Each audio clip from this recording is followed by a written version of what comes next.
morning, my brothers and sisters. How are you all? Bright and shining and beautiful. I want to thank Renee and Adrian for hosting me again out here in this beautiful environment. I'm just so grateful to be here. So my sermon today is called A Breath of Creativity. From Science of Mind by Ernest Holmes, he says, "It is written that the breath of God animates creation with the living presence of a pure divinity. What breath then are we breathing other than this true breath, unrestricted, flowing through channels of pure receptivity from the infinite intelligence and the perfect life of God? Let your thought dwell not on breath, but on that which breathes. Sense its freedom, and you will be free." I was just in Austria visiting my family in Graz and Spital an der Drau. And by the way, Graz is the hometown of Arnold Schwarzenegger. Yes, I went to see his house. And I also bought lederhosen. And when you step outside and you gaze out the window and you see the beauty of the towns and the villages nestled in the mountains and the foothills, a remarkable view of dense greenery of alpine trees, it's hard not to breathe and a breath of awe. And when I was hiking in the Alps, it was breathtaking. The visuals and the scenery made me inhale with wonder. Just like that, I was so inspired. So I've been thinking about inspiration and its meaning. And the meaning is an immediate influence of God or a God. And the root of the word inspiration, spirare, to breathe. And then the other words came to mind with the root spire. Aspire, aspirate, to pronounce with audible breath. Transpire, conspire, perspire, expire, respire, from Latin respirare. Breathe again, breathe in, and breathe out. And as I thought about all these meanings, I began to more deeply appreciate breathing the breath of life. Especially because I'm an asthmatic. I was born a breech baby, bent in half, butt first, umbilical cord wrapped around my neck, my poor mother. And cesarean section was not the norm in 1954. So breathing freely is quite precious to me. I do not take the breath of life, the inspiration, the creative flow for granted. And being creative is itself healing, energizing, calming. Through breathing, we tap into great spirit of imagination. When I get to the beach or to the woods, away from the concrete, I breathe more deeply. My nostrils open to the familiar smells of nature, fresh-cut grass, lavender, the ocean surf, fresh air. I am breathing more deeply of God's fresh breath. And when I'm unable to steep in untainted air, then I breathe into my soul the imagined lushness of life and take myself there in meditation. Aromatherapy taps into the healing breathing phenomenon. Aromatherapy's medicinal use of aromatic substances is a holistic approach. It assists the body's natural ability to balance, to regulate, to heal, and to maintain itself. And most of us breathe in a very shallow way. Yet when we focus and we breathe deeply of the oxygen we need, we invite creative inspiration into our lives. When I first began to practice yoga about 35 years ago, I tightly held on to my breath that I only led to stress. But as I learned to smooth out my breathing, to allow my breath to inhabit more and more of my lung capacity, then I had more calmness in my body and in my mind. By using my breath as a ribbon of calm, I was able to move into bodily positions that were otherwise unthinkable. And through those movements, my body is restored to health and agility, and my mind more supple. I feel more connected to Great Spirit. Dan Brulé is a renowned pioneer in the field of breath work, a leader in the worldwide spiritual breathing movement. He's one of the originators of breath therapy and is a master of pranayama, the Hindu science of breath, and qigong, which is the Chinese medical breathing exercises.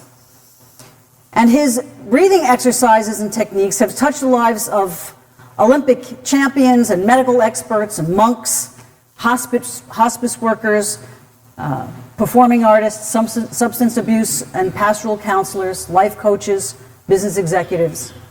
And this is what he says, that spiritual breathing is to psychosomatic illness what penicillin was to infection. Spiritual breathing is the quickest way to clear your head, settle your stomach, calm your nerves, and open your heart. It will uplift you, center you, and ground you in your being. Spiritual breathing opens your heart to love and fills your body with light and life. I dare say, on that which breathes. We can't survive more than 3 minutes without air. Yet our vital breathing skills are virtually ignored by the general population. It is breath that sustains us and gives us the impetus to move forward. Try lifting something heavy or run for the train without breath. Ram Dass taught us a breathing technique. On the inhale, we think, the power of God is within me. And on the exhale, we think, the grace of God surrounds me. We breathe the same air, each and every one of us. And we breathe the same air as our ancestors, as our spiritual guides, the breath of great intellects. We breathe the breath of God. Breath leads us into the inner reaches of our souls, and it is the gateway for deeper understanding, for connection, for inspiration. Andrew Harvey, from his book Spiritual Practice, says, just about every major religion agrees that breathing carries a deeper meaning than simple respiration. Taoism portrays breathing as a means of purification. When we exhale, we get rid of the worn out and the old, and when we inhale, we receive the new and the fresh. Christians, Muslims, and Jews equate breath with life itself. After all, Adam became a living soul only after God breathed into him the breath of life. In the Christian New Testament, the Holy Spirit can literally be translated as the Holy Breath. And as the Sufi master Hazrat Inayat Khan writes, the healing power of Christ, the miraculous power of Moses, the charm of Krishna, and the inspiration of the Buddha, all these were attained by breath. But not everyone who breathes moves in creative ways. There is destruction. As Brulé says, the angel of breath is at work on this planet. The angel of breath brings fire and light to everyone on the spiritual path. Evolutionary contractions in the form of natural disasters and social upheaval and wars are doing the work of pushing spiritual seekers out of their comfort zone and into the dynamic working zone of spiritual awakening, purification, and rebirth. And how do we deal with these evolutionary contractions? There is incredible simplicity in Andrew Harvey's directions. 1, we find a quiet place and sit in lotus pose, or sit in a half cross-legged pose, one leg straight and the other leg bent. You hold your body erect but not rigid, keeping your spine straight. 2, close your eyes. 3, fix your attention on the place where your breaths enter and leave your nostrils. Keep your attention on that spot. as a sentry watching a gate. Brush away any thoughts or sensations but those of breathing in and breathing out. 4. Continue this for about 10 minutes. Don't control your breathing. Don't try to breathe deeply or hold your breath. Breathe comfortably and simply watch the breathing. This exercise is one of observing reality as it is, without any preference or reaction. And Harvey's not alone in this solution. Brulé says, spiritual breathing has been called a biological experience of divine energy. Breathe peace and love, freedom and safety, energy and aliveness, love and light, and watch the world within you and around you change forever. Start by watching your breath. Do what the Buddha did at the moment of a lightning. Follow the breath as it comes and goes. Feel the sensations of breath, the movement of breath in you. Be a witness. Observe, notice, pay attention to what is happening inside of you in each moment and be aware of the one being aware. Sounds like Holmes. Let your thought dwell not on breath, but on that which breathes.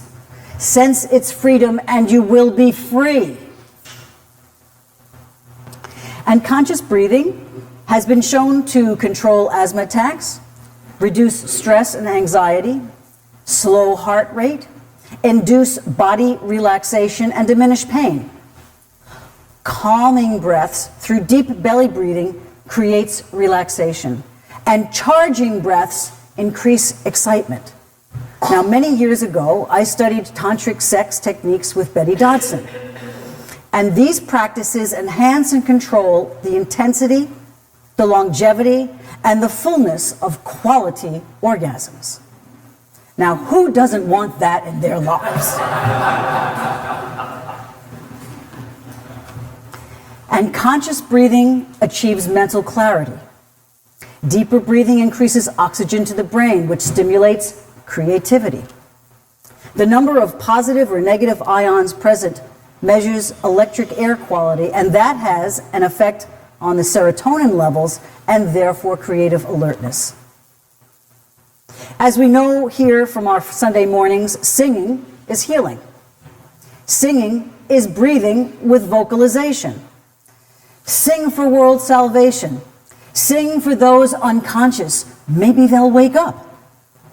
Breathe your song into the heavens and into your heart to allow its vibration to neutralize unnatural nonsense that is afoot in our world.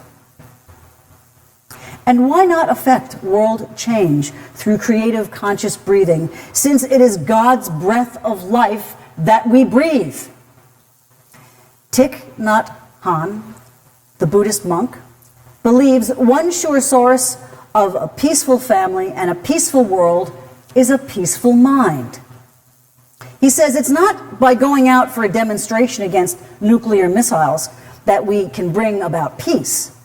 It is with our capacity of smiling, breathing, and being peace that we can make peace. He believes that breathing in meditation is a means of awakening and maintaining full attention in order to see the nature of all things. He has said of walking meditation, if your steps are peaceful, the world will have peace.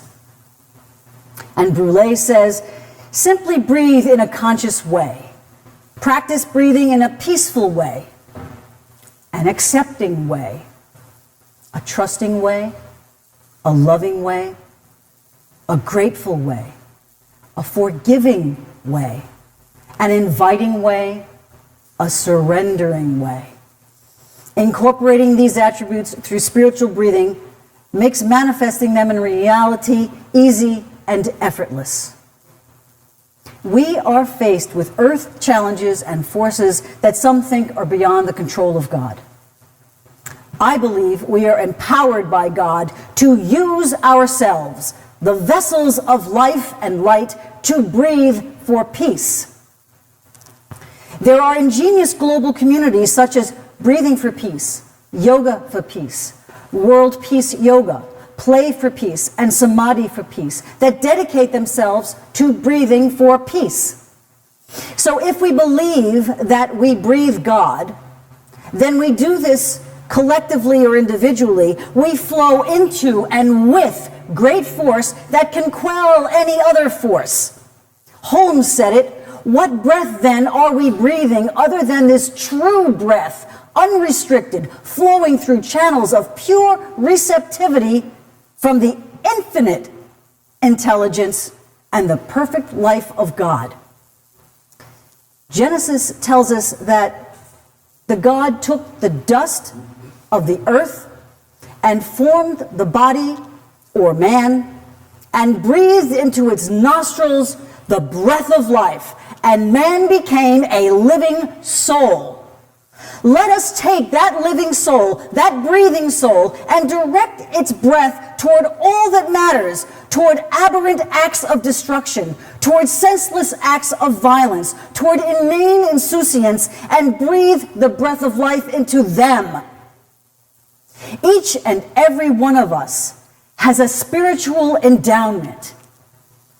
We are spiritually empowered to create a world of peace like a panacea inside blown glass. Let us breathe our breath of God in a world-centered way. Let's rebirth ourselves through our birth and let it reshape, reinvigorate humankind.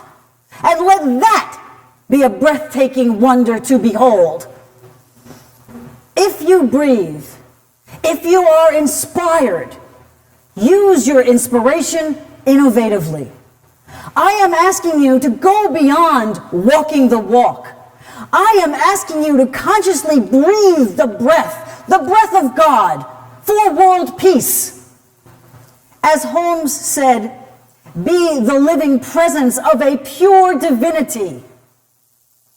As you wake, as you walk, as you cook, as you eat, as you work, as you play, as you make love, as you tend to your life, and as you care for others, as you sleep, breathe the conscious, creative breath that is the breath of God, bringing us to a higher, safer ground. Breathe and birth the new humankind that awaits us. And I close my talk with a quote from Rumi. You are not just a drop in the ocean. You are the mighty ocean in a drop. And so it is.